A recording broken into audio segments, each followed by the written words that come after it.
Friends, I am H.S. Sabharwal from Sabharwal Investment, retired from Punjab National Bank. Today we are going to discuss corporate bonds, जो आज की date में काफी demand है corporate bonds की। corporate bonds होते क्या हैं, पहले ये भी जानना जरूरी है। सपोज आज रिलायंस इंडस्ट्री को कुछ पैसे की जरूरत पड़ रही है, तो रिलायंस इंडस्ट्री अगर बैंक में जाए तो उसको लोन मिल जाएगा, कोई दिक्कत नहीं है, बैंक मना नहीं कर रहा।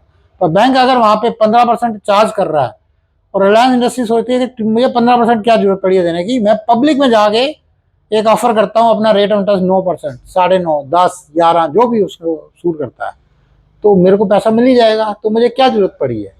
तो वो इसी को कहते हैं कॉर्पोरेट बॉन्ड। पर ये कॉर्पोरेट बॉन्ड कितने तरीके के होते हैं, सिक्योर्ड बॉन्ड भी होते हैं और अनसिक्योर्ड बॉन्ड भी होते हैं। सिक्योर्ड बॉन्ड वो होते हैं जब मान लो कंपनी जब बॉन्ड इशू कर रही है तो वो अपना मशीनरी या अपनी कोई बिल्डिंग है उसको प्लेस कर देती है कि भाई कल को अगर कंपनी नहीं भी रहेगी तो आपको पैसा मिलेगा, आपका पैसा कहीं नहीं जा रहा है, तो उसे कहते हैं सिक्योर्ड बॉन्ड। और अगर उसने नहीं भी ऐसा कुछ किया, नहीं कुछ भी प्लेस किया हो, तो this is called unsecured bond. तो हमें सिक्योर्ड बॉन्ड में ही इन्वेस्ट करना चाहिए, अनसिक्योर्ड बॉन्ड सेफ नहीं होते हैं। इन बॉन्ड्स की रेटिंग, जो ये कंपनी है ना, रेटिंग कंपनी है जो इसकी रेटिंग देती है कि भाई ये कंपनी कैसी है, बढ़िया है, हाईएस्ट सेफ्टी है, नहीं है, या ये डूबने वाली है, या गैम्बलिंग है, वो होती हैं।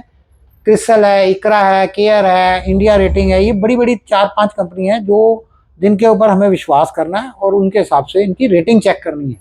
रेटिंग होती है, सबसे ऊपर रेटिंग होती है AAA। जिस कंपनी की AAA रेटिंग है मतलब मोस्ट सेफेस्ट कंपनी, मतलब बहुत बेजोड़ कंपनी है, उसका कोई मुकाबला नहीं। AA रेटिंग भी स्टेबल रेटिंग है, कोई दिक्कत नहीं है, उसमें भी पैसा आपको वापस मिल ही जाएगा। फिर आती है A रेटिंग।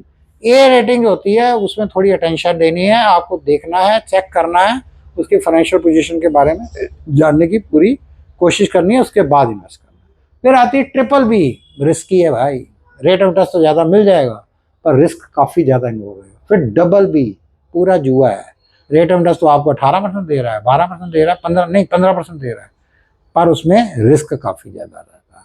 तो ऐसी कंपनी में मेरे अकॉर्डिंग टू इन्वेस्ट नहीं करना चाहिए। अब ये होता है कि ये जितने भी बॉन्ड इशू होते हैं, इनमें BSE या NSE पे इसकी लिस्टिंग होती है, तो वो बढ़िया बॉन्ड होते हैं जिनकी लिस्टिंग है। लिस्टिंग होने वाले बॉन्ड आप कभी भी खरीद सकते हो, कभी भी बेच भी सकते हो। आप एक ही क्लिक में उसको डीमैट अकाउंट में होते हैं, जब चाहे बेच दिए, जब चाहे खरीद लिए। और मान लो किसी ने 10 साल के लिए बॉन्ड इशू किए थे, किसी कंपनी ने, 4 साल हो चुके हैं, आप 4 साल बाद उसको बेचना चाहते हो, बेच दो। और किसी आदमी ने खरीदने हैं तो खरीद लेगा। 4 साल निकल गए, बाकी 6 साल रहते हैं, पर रेट ऑफ इंटरेस्ट बहुत अच्छा मिल रहा है, तो ऐसे बॉन्ड मार्केट में अवेलेबल हैं, उनके ऊपर हमें ध्यान देना चाहिए। ऐसे बॉन्ड मिलते हैं, वो नहीं छोड़ने चाहिए। पर वही बात आ जाती है, एक तो लिक्विडिटी हो गई, जब मर्जी सेल परचेज कर दिया। कंपनी की फाइनेंशियल हेल्थ जरूर चेक करनी है, उसका डेट इक्विटी रेशियो 2:1 होना चाहिए, बेस्ट है। और बाकी कंपनी प्रॉफिटेबल है नहीं, ये भी चेक करना है हमें। और नंबर लास्ट में आता है कि ये regulated and approved by SEBI होने चाहिए, तो ज्यादा बेस्ट है। नंबर 3 आता है, लास्ट में आता है zero coupon bonds. Zero coupon bonds कितने टाइप के बॉन्ड होते हैं ये अभी बताने जा रहे हैं। जीरो कूपन बॉन्ड, भाई मैं आपको 5 साल बाद 1000 रुपया दूंगा, कंपनी कहती है आज आप मेरे को 600 रुपये दो, तो इसमें बीच में इंटरेस्ट नहीं मिल रहा है, एक ही बार मिलेगा। बीच में इंटरेस्ट वाले भी होते हैं, रेगुलर आपको मंथली, हाफ ईयरली, एनुअल भी मिलते हैं, पर ये होते हैं जीरो कूपन बॉन्ड्स। एक होते हैं REC, कंपनी है रूरल एक्टिवेशन कॉर्पोरेशन, उसके बॉन्ड्स आ रहे हैं, AAA रेटिंग है, गवर्नमेंट है, गवर्नमेंट की कंपनी है, कोई दिक्कत ही नहीं है, जितना मर्जी पैसा वो ले, कोई टेंशन आपको लेने की जरूरत नहीं है, पैसा मिलना ही मिलना है। लॉन्ग टर्म बॉन्ड्स होते हैं 10 साल and above, 10 years and above. PSU bond, public sector undertaking company है, उसके बॉन्ड है, कहाँ जा रहे हैं, पैसा लगाइए, क्या दिक्कत है। बैंक बॉन्ड, बैंक भी इश्यू करता है बॉन्ड्स।